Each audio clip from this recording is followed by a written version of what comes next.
Assalamualaikum warahmatullahi wabarakatuh. Yang dihormati Puan Farida binti Nadim selaku pensyarah bagi kursus ini. Saya Siti Syazani binti Mukhlis daripada kelas BM1. Berdirinya saya di sini bukan sahaja untuk memetik rima, bukan juga sekadar ingin menyusun kata. Sebaliknya, saya ingin membawa hadirin sekalian menyelami rahsia kebahagiaan hidup melalui sekapur sirih nasihat dalam bentuk pantun berkait. Di zaman yang serba moden ini, kadangkala kita terlupa bahawa manusia itu dinilai pada dua perkara utama. Ilmu yang menyinari akal dan adab yang menghiasi peribadi. Ilmu tanpa adab itu pincang, manakala adab tanpa ilmu itu buta. Kedua-duanya saling berpaut seumpama akar dan pohon yang mengukuhkan jati diri kita sebagai manusia. Oleh itu, izinkan saya menitipkan pesanan melalui bait-bait pantun bertemakan kepentingan ilmu dan menjaga adab. Hayatilah pucuk pau sedang berbunga, petik secekap buat hidangan.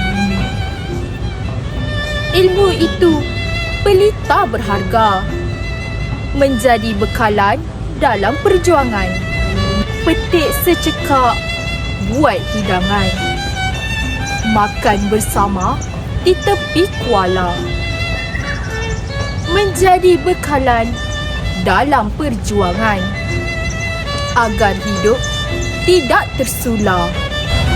Makan bersama di tepi kuala, ikan dibakar si ikan jenaha, agar hidup tidak tersular. Sentiasa jujur dalam berpijak, ikan dibakar si ikan jenaha, enak dimakan waktu senja.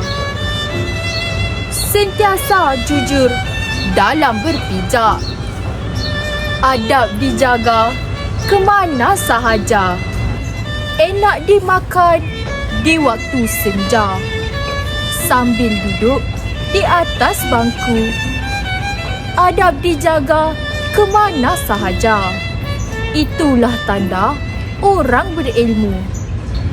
Hadirin dan hadirat yang budiman, demikianlah tadi rantaian pantun berkait yang membawa pesanan tentang ilmu dan adab. Melalui bait-bait tersebut, jelaslah bahawa ilmu bukan sekadar untuk lulus peperiksaan, tetapi ia adalah suluh yang menerangi jalan kehidupan kita. Namun, suluh itu tidak akan bermakna jika kita tidak menghiasinya dengan adab dan kejujuran. Sebelum saya mengundurkan diri, terimalah serangkap pantun penutup. Bunga dedap di atas para, anak dusun memetik pegaga, adab beradab dalam bicara, agar santun sentiasa terjaga.